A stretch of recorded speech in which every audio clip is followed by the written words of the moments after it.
Good evening and welcome to the first of two Inside Government shows for the fall 2024 season here at Cuyahoga Community College. This is a show that's on Spectrum, Verizon, Fios, as well as ARMA, the Auburn Regional Media Access, and Win 89.1, the college's radio station. I'm your host, Guy Cosentino. We are delighted to have in the studio the mayor of the city of Auburn, who has just completed his 9th month in office as mayor. He was a city councilor before, Jimmy Giannettino. We had hoped to have him on as the first guest, but he has a real job besides being mayor. And with that, we have to kind of work around the schedule because we traditionally do have the mayor on as our first guest of the year. Brian Durant did a wonderful job in your place, the president of the college. Busy couple months since you were last year. I think you were our second to last guest in May. Yes. Since then, the city has passed a budget. You have had notice from City Manager Jeff Dygert that he is going to retire. There's been some things going on with the lake, which we'll talk about. Sure. We've also had a baseball tournament locally, which you had a hand in. So we'll talk about all that.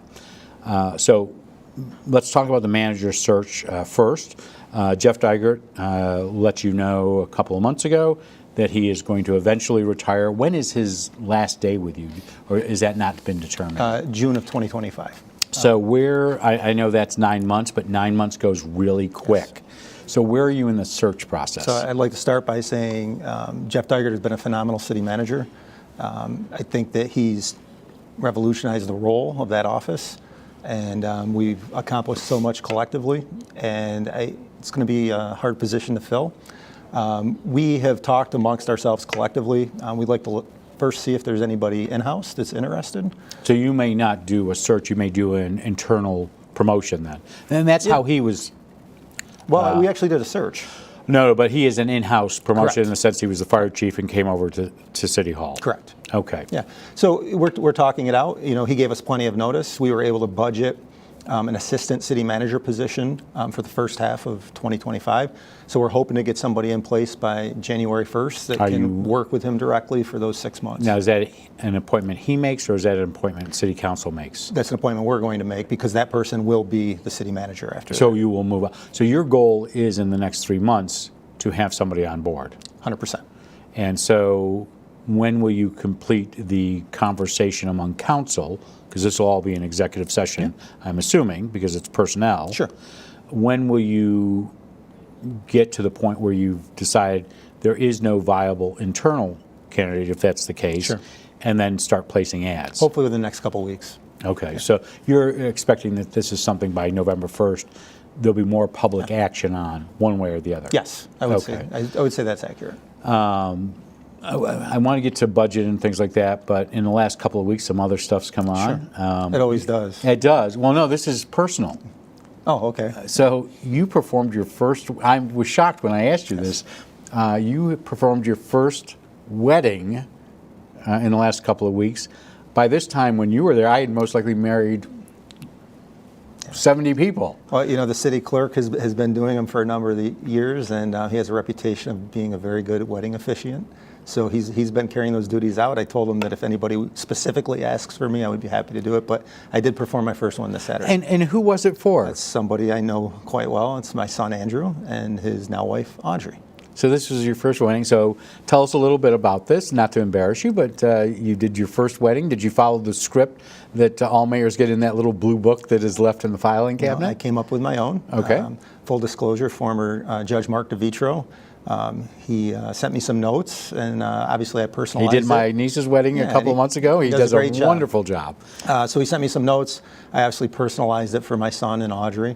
As you know, Andrew moved to Nashville a couple years ago, and he met Audrey there. And and what did they both do? So Andrew was in the audio industry. That's what he went to college for. He's a student here at School of Media He was in the Arts. studio. Yep. He recently got a new job at Medent, which is where I work. He's going to be working remotely. Audrey just finished her master's degree, and she's applied to medical school. She'll be interviewing when she gets back, and hopefully she'll be accepted to a school in Nashville. And so they busy life.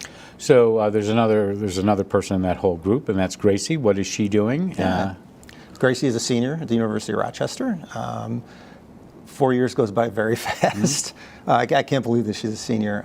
Starting fall ball for lacrosse. She has a tournament this Sunday, so we'll be out there for that. And just looking forward to the upcoming lacrosse season.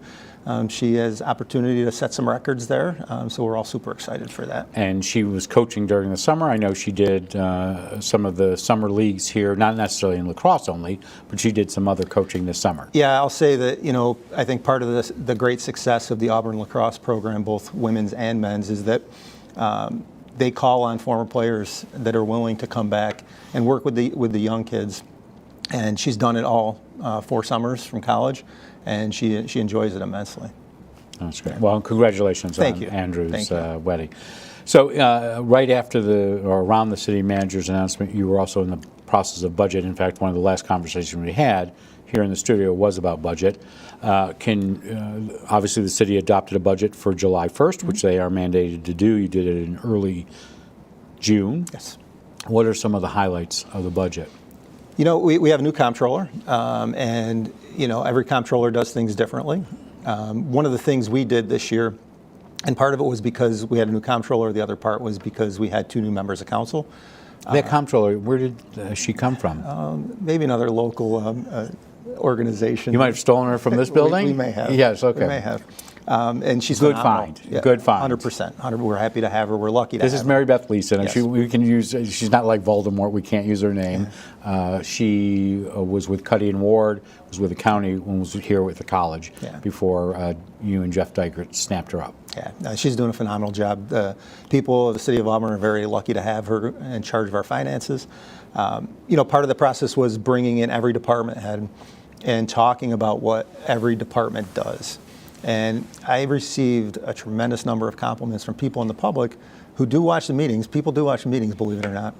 And they said things like, I had no idea that the city does this or they do that. So that was new this year. And I think it's important to justify to the people of Auburn why they pay what they pay, right? Because there's services that are directly related to those costs. Did you change the process? Because I know in Mayor Quill's, and you overlapped in this period, most likely in his last 7 years, the budget process somewhat changed. Largely a lot because of Doug Selby and because of Jeff Dygert. But in this particular case, you were also, not only are you moving up to mayor, but you also had 2 new city councilors. 100%. So does that mean that the system that you're using now will likely be the system you use for the 25-26 budget? I would like to, and obviously that's the decision of all 5 members of council. But I think everybody saw the value in it, and especially with the public. People want to know why they're paying what they're paying, right? And that's a valid question. I say that all the time. We explain to you the cost of water, the cost of trash, the cost of sewer, the cost of the general fund. NISEC doesn't do that. Verizon doesn't do that. So I think it's important to be completely transparent with the public. Obviously, costs continue to rise. That's something that everybody deals with. We're just trying to be transparent. So back to the earlier question, what is new in the budget, or not process-wise, but is there anything included in the budget? Did you say, well, we didn't do this before, but we needed to do this now? Yeah, so I think probably the only new thing in the budget was that we budgeted for an assistant city manager position, and that's to help with the transition from Jeff to whoever his replacement is.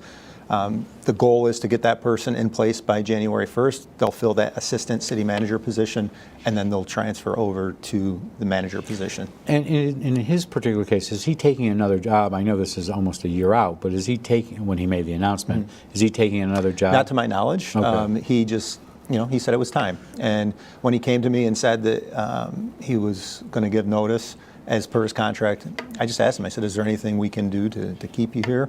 Because he's been a great city manager. And he said, no, for me and my family, it's just time. And Guy, you were in this business, you know that almost 10 years as a city manager is a very long time. We face problems. Just like I think he's the second longest serving city manager in the city's history. I didn't know that. But every municipality our size faces problems that typically were big city problems, right? And it just takes a toll on you. And he's committed 100% of his time to this job. He works tirelessly, and he's earned this retirement for sure. And he'll be here at the end of the month. We didn't want to have you guys back-to-back weeks. So did the budget pass unanimously? It did. Did the local tax rate go up? It did slightly. Yep. Okay. Yeah, we went to the tax cap was, I think it was 1.9%. Okay, so you're just at the tax cap on there. And it's important to us, and we've made that clear. We don't want to break the tax cap. We want to continue to provide services that people expect, the best possible rate going. And all the department heads work real hard to keep costs down. But I can tell you, even from private business, costs just continue to increase, from health insurance to equipment. And it's something that, as a municipality, we have to deal with it as well. And did sewer and water rates go up as well? I believe there was a slight uptick in sewer this time around. Or, you know what, I can't remember, so don't quote me on that. I apologize. No, they'll quote you on it. I don't have to do anything. Videotape doesn't lie. So let me go back to this particular issue. You are doing some major upgrades. Again, we'll talk about this with the manager. At some point, the bonds from, and I don't want to get into the weeds, there were bonds taken out in 1994, 95 to do a $62 million project. Some of those have, well, almost all of them now have disappeared. So as new bonds go up for this new project, which is how much? I think 90 million. So it's almost a third more, Yes. or half more, or 1.5 times this. Will that be paid by new rates, or because you have bonds that are expiring that you can have service coverage because of the new bonds? So those, you are correct, those bonds are expiring. They're being paid off.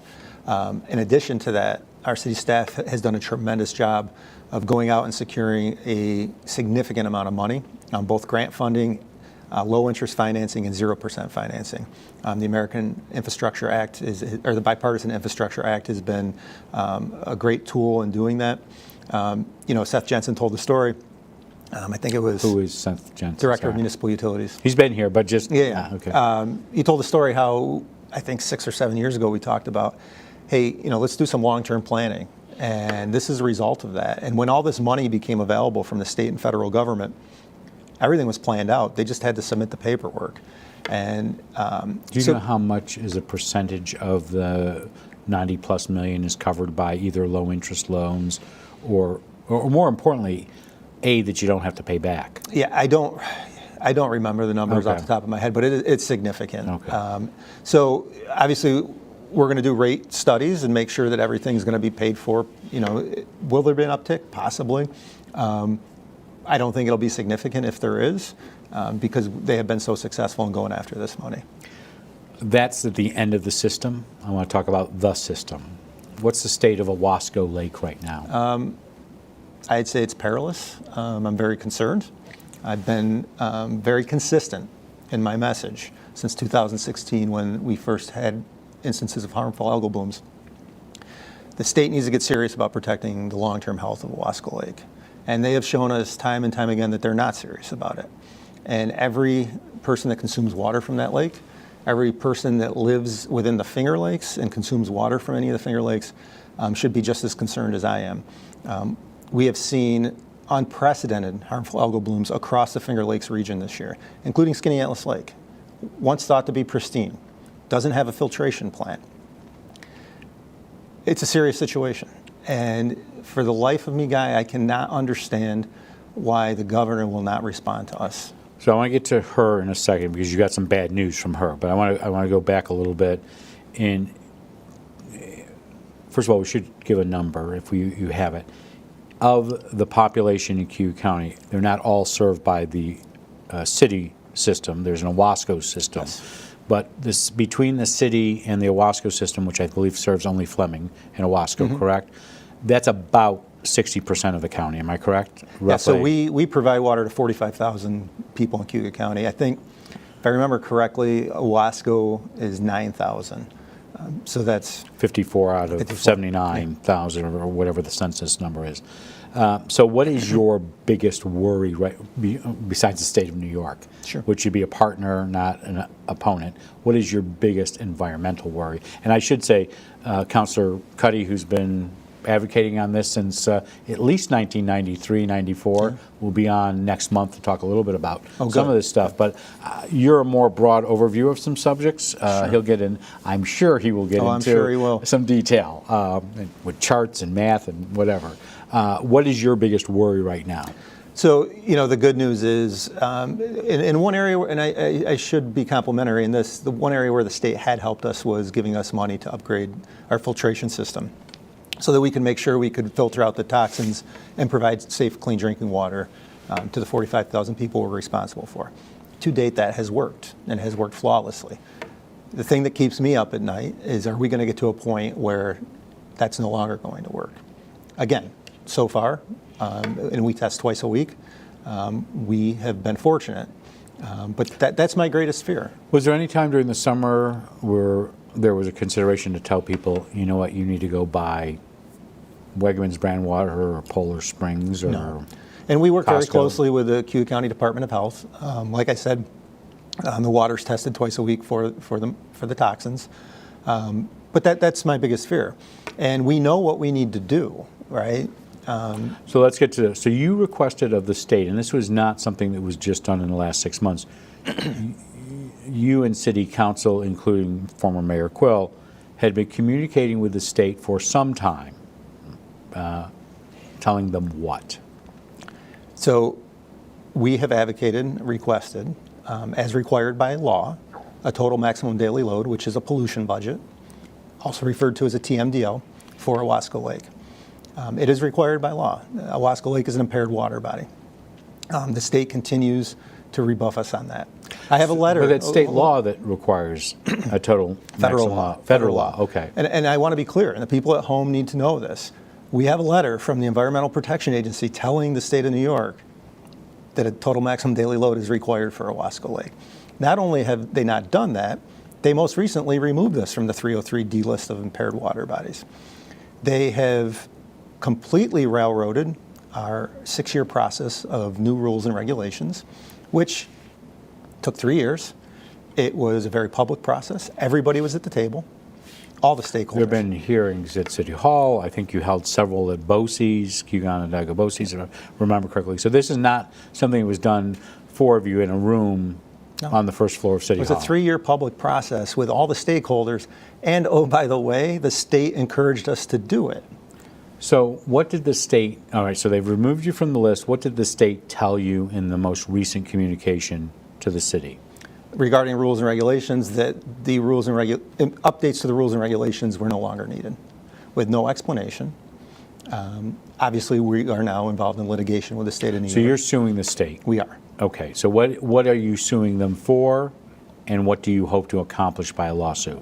We're suing them because of their inability to work with us on the rules and regulations. So let me just interrupt for a second. So the traditional theory that everyone had for years, forget what you've done in the last, but for the last 40 years, let's say, was that the city of Auburn, and this is before Owasco had its Fleming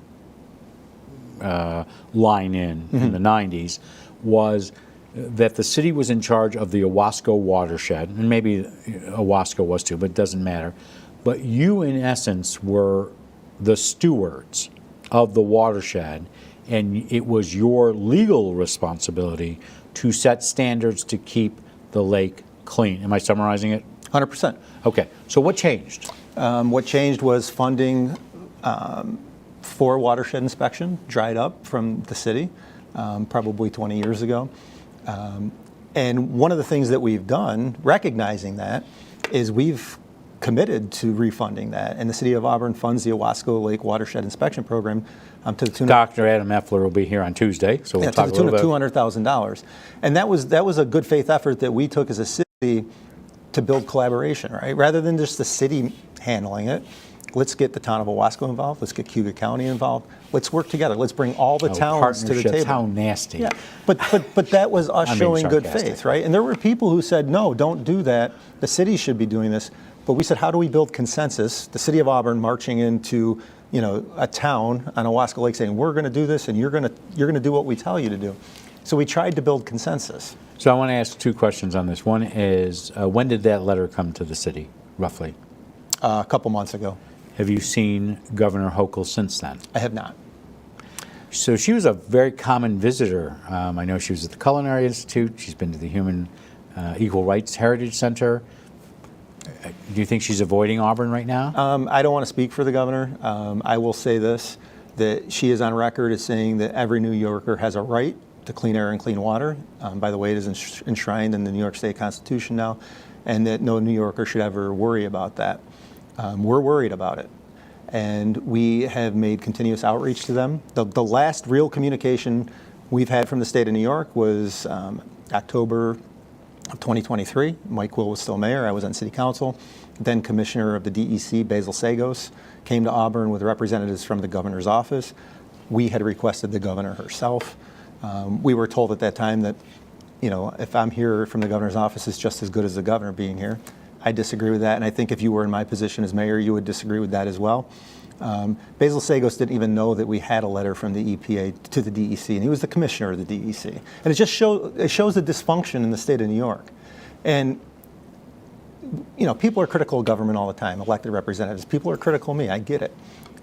But this is a real serious issue that has legal framework, right? The TMDL is required by law, and if they would have listened to us in 2016, let me finish, okay, and done what was legally required, we would not be in the situation we're in right now. So the second part I'm getting to is that the way that I found that the way to get the state of New York's attention is you sue them. So we threatened, I don't want to go back in time, sure, but it's going to this next issue is the pipeline issue. Until we threatened to sue them for the seawall, they weren't really paying attention. The good news is we had 3 members of Congress at that time in the majority, and Jim Walsh, Amy Houghton, Bill Paxton, and Bill Paxton's successors all got money for the seawall. But it wasn't until there was a threat of a lawsuit made at the county legislature where Dan Pheasant, member of the assembly, was there. That was when they kind of took notice, oh, this might be a problem. So with that, there is a discussion recently, because I'm assuming these are interchangeable, that you've talked about extending the pipeline. Yes. So currently, how far does the pipeline go out? I don't know the exact measurement of how far it goes out. How much more are you going to go out? Are you talking about a third, a half? Well, I think it depends. And then you'll have to do a study to see you know, the makeup of the water at certain depths, and it's going to be expensive. Have you got cost numbers yet? I don't have cost numbers. I have been resistant to extending the pipeline because what I found in my dealings with New York State is they'll take the easiest, quickest way to do something and not do the hard work. And my fear is, or has been prior to this, is that if you extend the pipe, they're going to say, hey, we spent X amount of $1 million to extend this pipe. You don't need to protect the watershed. I don't want to give them another excuse. Okay. But where we are now in real time is our drinking water is threatened, and we have to do everything we can to make sure that we can provide clean drinking water. And if that means extending the pipeline, then that's what we're going to have to do. When do you see those discussions? I know you're having preliminary discussions, but if you have to go out and get a study done and look at the work, is that a 6-month process? Is that a year process? Is that a multi-year process? Yeah, I would hope it's no longer than a year process, but that would be a question for Seth Jensen. Okay. Yeah, for sure. Right. Last time you were here, you were in the middle of it, this issue about a hotel tax. And I know we had the tourism office here 2 days ago. You were asking for a bed tax for the city of Auburn, correct? Mm-hmm. Where would the money have gone? So, yes, we were asking to institute a bed tax. The money would have went to the general fund to help pay for things like police and fire. And what happened to the request? Do you want an honest answer on this? No, yes, I do want to. Samuel, yes, I'd like to. Because it's not going to be a pretty answer, but I'll give you the honest answer. We were railroaded by our assemblyman. He has voted for bed taxes 37 times in this state. He got pressure from people in his party not to do it, and he didn't do it. So is there an expectation that you will, after this election, whoever's elected, submit another proposal, a home rule law in January to ask for it again, or December? I would like to. And, you know, you hear that it's going to affect tourism. I mean, I travel. I know you travel. I can't tell you the last time I looked at a hotel bill and said, how much is the bed tax? It's just not something you look at.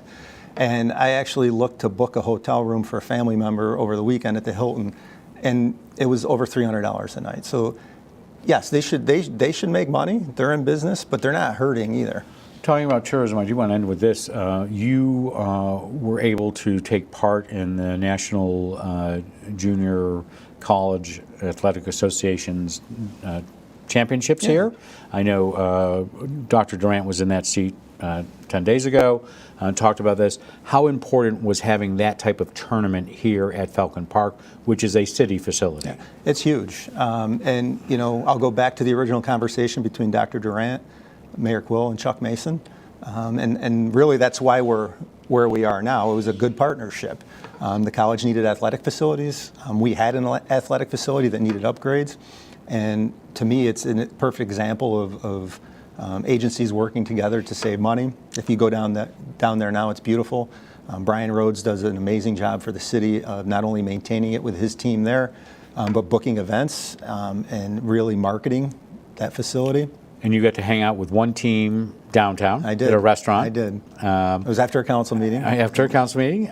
They were surprised to see the mayor hanging out. They said, you're the mayor and you hang out here. I said, I do. You might not be much older than many of those players, but that's a different issue. Did you get to any of the games? I did not. You did not? Yeah, okay. I did not. And they're coming back this coming May again? Yes. So that's the plan. And do you see more tournaments, whether it's the NCAA, do you see that being a venue for multiple different sport venues? 100%. I mean, I know the college uses it.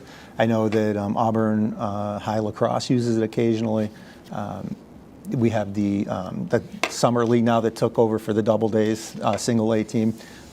So it's just a great thing. You know, that everybody in this town around our age and older has a pretty nostalgic relationship with baseball, right? And we knew the writing was on the wall. They told us that, you know, we were at risk of losing baseball because of decisions that were really out of our control, right? And the fact that we took the step to modernize that facility when Major League Baseball did pull the single A team from us, it opened the door for us to bring in this collegiate league. And it's been a great success. Good. Well, we'd love to have you back sooner than later, working around your schedule. But our guest over the last half hour has been Auburn Mayor Jimmy Giannettino. We want to thank him for the update he just gave us. We'll be back in just a moment with Cuyahoga County Sheriff Brian Skank and Auburn Police Chief James Slayton for a law enforcement update and talk about what's going on in that field as well. We also have planned over the next month several political forums co-hosted by the Citizen. We'll start on October 17th with the candidates for the 48th Senate District. That's Rachel May, who's the current incumbent, versus Caleb Slater.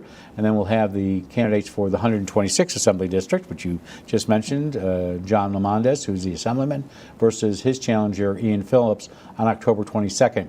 We will also have in the studio Congressman Brandon Williams, who will be here on the 24th.